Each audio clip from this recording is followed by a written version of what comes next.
And that property now pays me, after taxes, insurance, and everything, I make a clean $4,000 or $5,000 a month. So the big question is, what are top agents doing to absolutely crush it in real estate, grow their teams and add more transactions year over year while so many struggle? To get the answers, we interview top real estate agents to learn their secrets to success. Listen, we believe every agent should make a minimum of $100,000 per year, and we're on a mission to make this happen. We've already helped over 100 agents achieve this with our coaching. So if you want to fast track your business growth, get to your first $100,000 in GCI, or add another $100,000 in GCI using social strategies, then head over to go.eliteagentsecrets.com, or you can just click the link in the description below. Also, just make sure to follow us, hit that subscribe button, and if you get any value from this at all, please tell a friend and leave us a review. My name is Andrew Dunn. And my name is Peter Michael. Welcome to Elite Agent Secrets. You've made your 90 grand check, which is going to roll us into your third and final, which is so important. Your third and final is money management, financial management. And nobody really draws any attention to it. No. So everyone, don't turn off, because the chances are you need to know this shit, because you all get paid way too much money and then you blow it. I don't know, like if you're an agent watching this, if you're 2 years in, 3 years in, I don't know what your goals are, but my goal has always been the same: to buy real estate.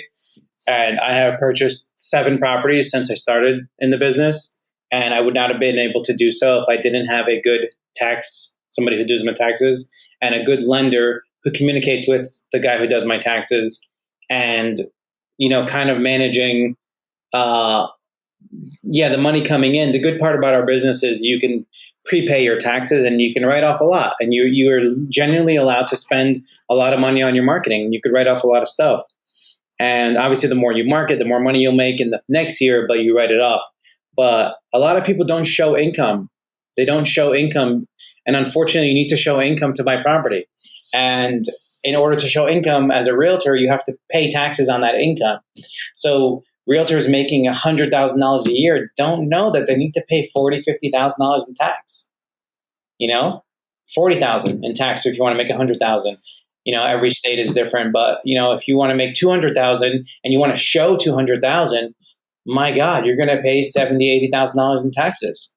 And when you're making money, you start living a certain lifestyle, and you're spending money on marketing. You have a nice car, all these things. And I made that mistake my first 2-3 years in the business. I would talk to my accountant at the end of the year, and I'd be like, "Oh my God, I don't have any money." I spent it all.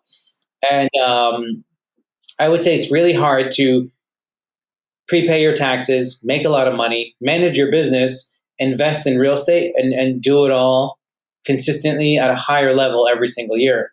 But you definitely need a good tax guy, a really good mortgage guy, and you have to be very stringent with your money as far as prepaying your taxes. I prepay taxes now, and I prepay my tax guy. He's like $1,400 every quarter, but he stays on top of me as far as prepayments and things like that. So I never have to worry about it. I actually sometimes get a refund now, which is great as a real estate agent. But prepay your taxes, budget for taxes in the very beginning of the year, and kind of try to see where your business is going. If you do that correctly, you can buy real estate. And buying real estate is really the key to building, because what we're doing right now as realtors is we're earning income. The money that we make is great, but I can't do this forever, and nobody watching can either. You do it for 15 years. Have you seen a 50-year-old realtor? They look fucking terrible. That is so true. You two are going to get shots fired at you from our 50-plus-year-old listeners. The great looking ones. I think you're all great looking, so don't fire shots at me, all right? Just send them over to Joey and Peter. The thing is, I forgot what I was talking about, honestly. Show income so that your passive income, money coming in from real estate, surpasses your earned income. Because it's much easier to write off passive income than it is to write off earned income. Earned income is in a tax bracket. Passive income can almost be written down to zero if you have the right accountant. My goal, honestly, is $20,000, $30,000 a month clean after all my bills are paid. And that's just the goal for now. That number has slowly gone up, as you carry on your life. And I don't have any kids yet, so I'm sure that number will continue to go up. But everyone should have a goal as to how much they want to make monthly, how many properties they need to own and repairs and things like that. But you can't even buy property if you're not factoring in the tax part of it. Yeah. Yeah, I think true wealth, isn't it, is making money while you sleep. Warren Buffett famously said this. In real estate, we talk about this. This is why we're in it. We speak about this all the time, but it's one of the greatest industries in the world to be in.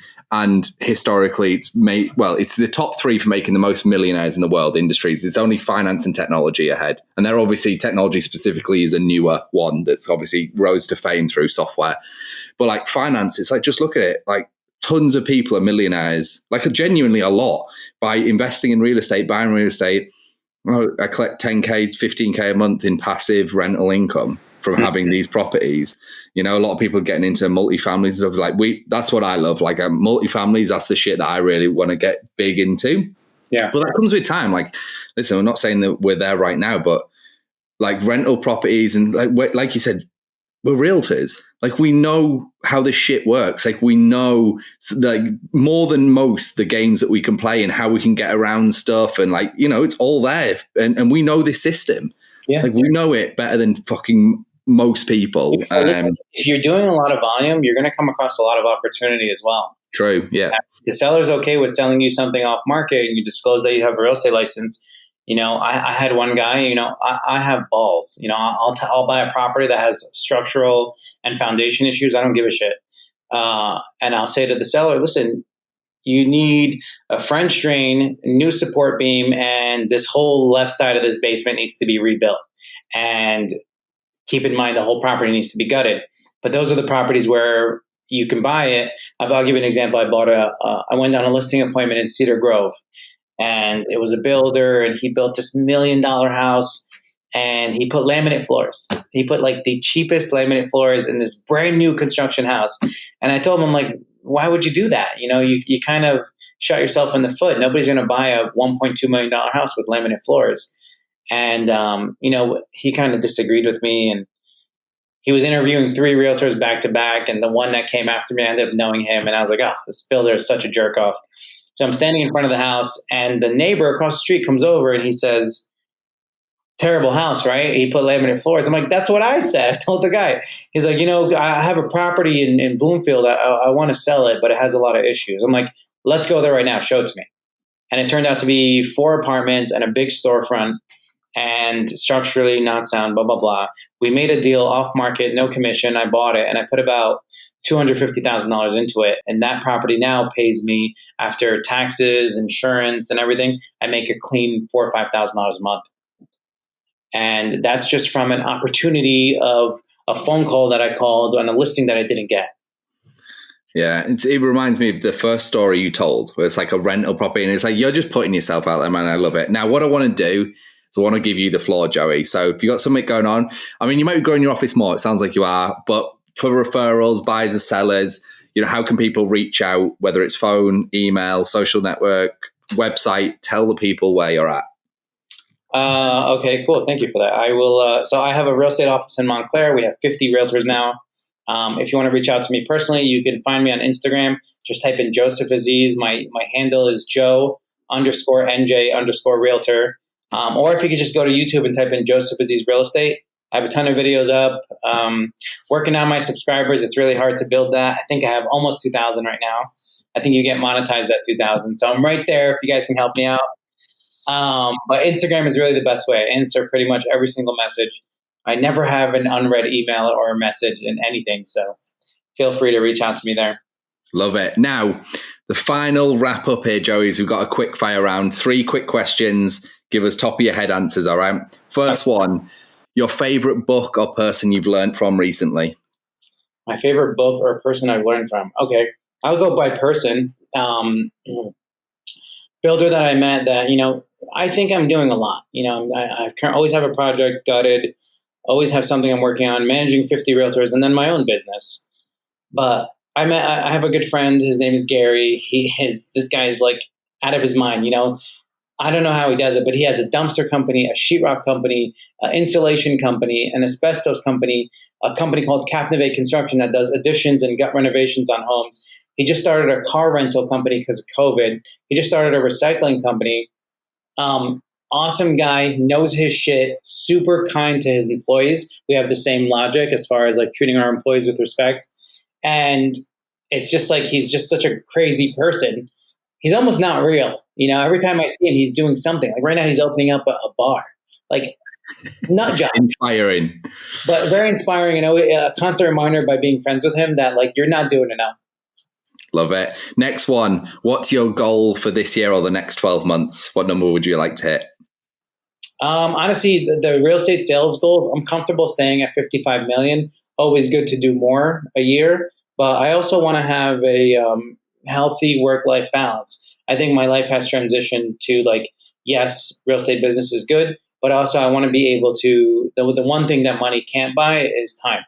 And having the time to wake up in the morning, enjoy your family, enjoy your significant other, travel more, things like that. So I kind of want to focus more on that, all while maintaining everything that I've built. Got it. So the third and final one is on top of that. What do you see as your biggest obstacle stopping you achieving that in this next year? No obstacles. None of them exist. If I do come across an obstacle, I'm going to crush it and keep going. Love it. Joey, it's been an absolute pleasure. Everyone, we hope you've enjoyed listening to Joey, and we will see you in the next one. Oh, and by the way, if you're interested in gaining access to our courses and coaching programs, then head over to go.eliteagentsecrets.com.